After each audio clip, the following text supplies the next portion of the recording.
You know what, guys? I feel like it's time to get back to basics. And by that I mean, it's time to pick on Hamburger Helper again. Just because we ain't called them out in a while doesn't mean they're safe. Nobody's safe on this channel. Hamburger Helper, you're on notice again. And tonight, we're going to beat Hamburger Helper at their own game in a really unique and exciting way. We're going to be taking their Philly Cheesesteak Pasta and leveling it up, kicking it up to notches unknown in a more authentic manner. It's going to be the beefiest, biggest, best version of this pasta that you're ever going to be able to make. So let's get started. So what's inside the Hamburger Helper Philly Cheesesteak Pasta? Of course, your ground beef that you can either choose to season or not. Not really sure why you wouldn't want to do that. And then, of course, you have noodles that look a lot like egg noodles. So tonight, we're just going to be using egg noodles. I got the wide kind to pick up more sauce. And then the packet of atomic white powder that, passes for cheese. We're not going to do that. And, of course, at the top of the box, they have a nice little recommendation. Try this with roast beef instead of ground beef. We ain't doing that, guys. You know what we are going to level this recipe up with? Some real Philly steak that want to cut ourselves. Guys, we have made Philly cheesesteaks on this channel before. Granted, they're not authentic Philly cheesesteaks, but they're great for a weeknight meal. If you haven't caught that video, there'll be a card floating around and a link in the description. And we're going to be preparing our beef the exact same way. So without further ado, let's get rocking. All right, let's get our Philly on. So what's in front of me are two thin ribeye steaks. Now, guys, I chose thin because they're going to cook quicker. You can use regular ribeyes, cowboy cuts, whatever you want. All I'm doing here is removing this outer fat band because that's just going to get in our way. We do want some fat in these meat strips, but this stuff right here that I'm cutting off really isn't going to do us much good. It's also imperative to have a nice sharp knife like the Damascus steel one that I'm using. Yes, I know I flexed that one a lot. It's the only thing I have to flex at this point. So I'll send a link in the description to show you guys which one I'm using. You want your strips of ribeye to be about that thin, little ribbons. And we're going to continue cutting them this way until we got both of our beautiful steaks nicely chopped thin. All right, and once we have them thin and ready to roll, we're going to go ahead and proceed with our seasoning. So what I have here is 2 teaspoons of kosher salt, 2 teaspoons of ground black pepper, and 2 teaspoons of garlic powder. And we're going to get that all thoroughly mixed in. Now, guys, I don't expect to use all of this. I honestly thought I was going to get a little more mileage out of those steaks, but it is all good. Now, we don't want to go crazy on the seasoning here because we need the sauce to also have the characteristics of that Philly steak flavor. You guys know I created a Philly steak seasoning in that sandwich video that I was talking about earlier.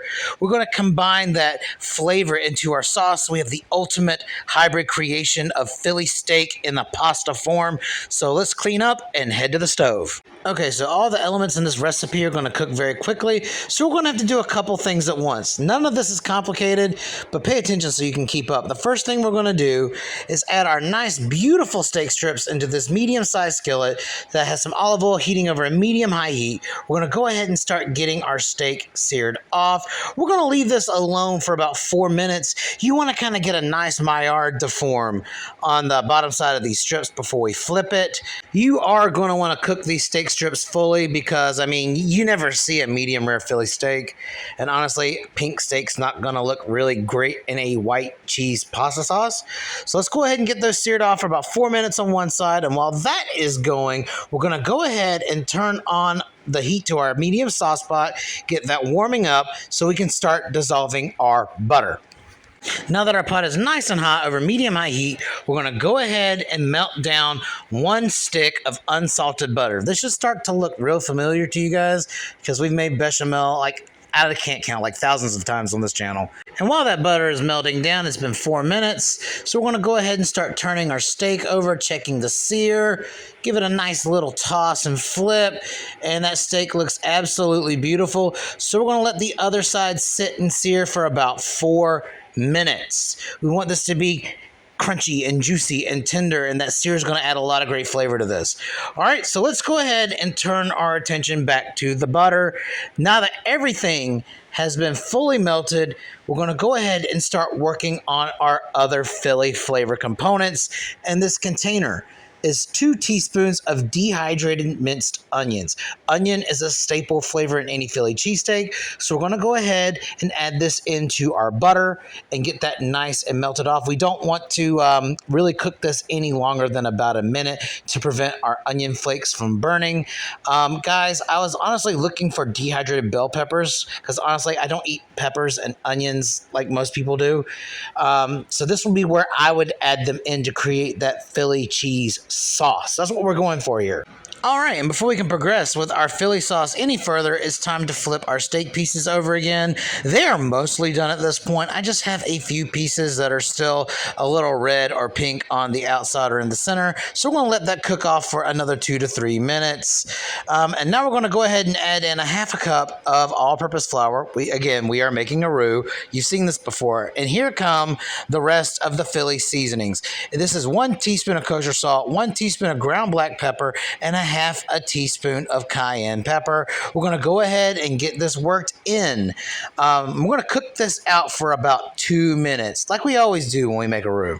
About a minute in of cooking our roux, our steak strips are completely done, so I've got them off the heat. 11 minutes is all it took. Then we're going to drag our pot with the salted pasta water down onto the burner, turn that heat on high, and get that thing boiling.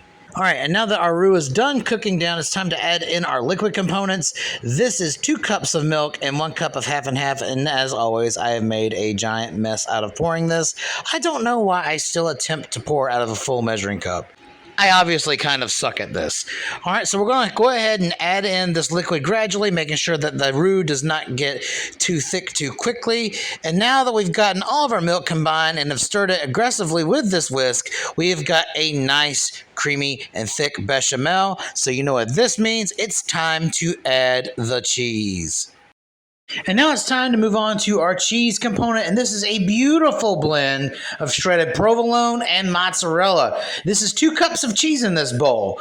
Now, provolone is more of a nod to a traditional Philly cheesesteak. Now, I know you can go to places that serve them with Cheese Whiz, but it's not outside of a Philly cheesesteak wheelhouse to have provolone cheese. I do see a lot of Philly cheesesteaks with a white cheese. Most notably is provolone. It just depends on where you get your cheesesteaks from.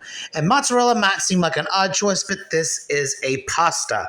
We're blending the flavor and character of the classic sub in a pasta form, and that mozzarella is going to add that fat content to the cheese sauce. It's going to give you that silky, smooth, cheesy richness, and that provolone is going to add the flavor, and it's going to combine with all of that seasoning. And guys, this is beautiful. I was just gonna leave it at 2 cups of cheese, but you know me, I can't control myself when it comes to cheese. I mean, look at that cheese full, cuz. So you know me by now. I'm just gonna go ahead and add in another small pinch of provolone mozzarella, because I mean, you really can't ever have too much cheese, am I right? I mean, look at this. This is probably going to be one of the richest pastas I've ever made. I mean, we're coming up with another cheese pool like right here. Oh my God. So all we got to do is wait for our pasta water to boil. Our cheese sauce is done. Then we're going to add in our noodles, cook them to packaged instructions, and then we'll meet you at assembly. All right, our pasta is done, and you've seen me do this next step before. This is absolutely non-negotiable. I am reserving 1 cup of that hot, starchy pasta water because we're going to need it. We've got a lot of heavy cheese, and this is going to break down that cheese sauce, combine it with everything in the pasta, make it creamy and smooth, and season it just a little extra. Now that we've gotten all that nice pasta water gathered, we're going to drain our pasta and assemble the beast.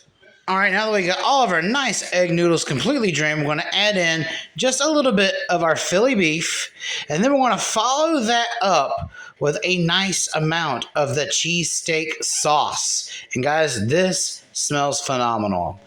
My stomach's already growling, and I'm ready to eat this as is. Get another little scoop in there, and then we're going to add in a splash of that nice hot pasta water.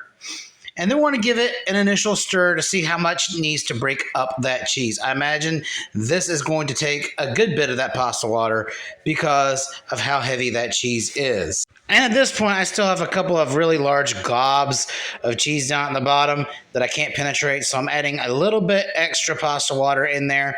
And once you get enough of it in there, you're going to start to see that cheese break up and emulsify with the pasta. It's going to become cream. And that's pretty much what we've got here. So now we're going to repeat the process of steak, cheese sauce, and pasta water. So everything is beautifully combined and emulsified. And we've got a nice, stringy, stretchy, delicious pasta. All right, guys, and that is it. You know what another great thing about this is? I got all this done in about 30 minutes. And that's including me fighting with the camera, trying to get good shots and making sure I leave space for voiceovers and whatnot. Which means if I was not recording this video, I probably could have gotten it done in about 25 minutes flat. Guys, at this rate, as easy as this is to make with real ingredients, fresh ingredients, why would you go back to the box? And I think we also did a really good job paying tribute to the iconic Philly cheesesteak sandwich. So without further ado, let's try this.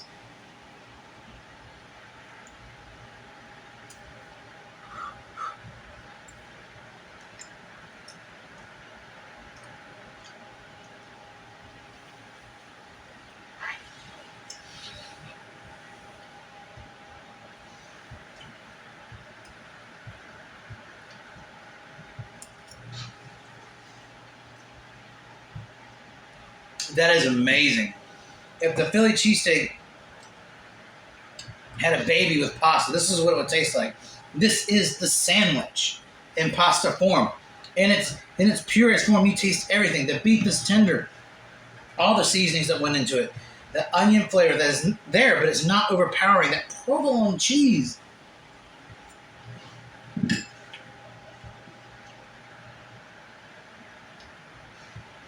10 out of 10, y'all. Again, just because we ain't called out Hamburger Helper doesn't mean we forgot about him. This has been better than the box. You guys have been incredible. Again, if you want any more stuff like this, please don't forget to like, share, and subscribe. And I'll see you in the next video.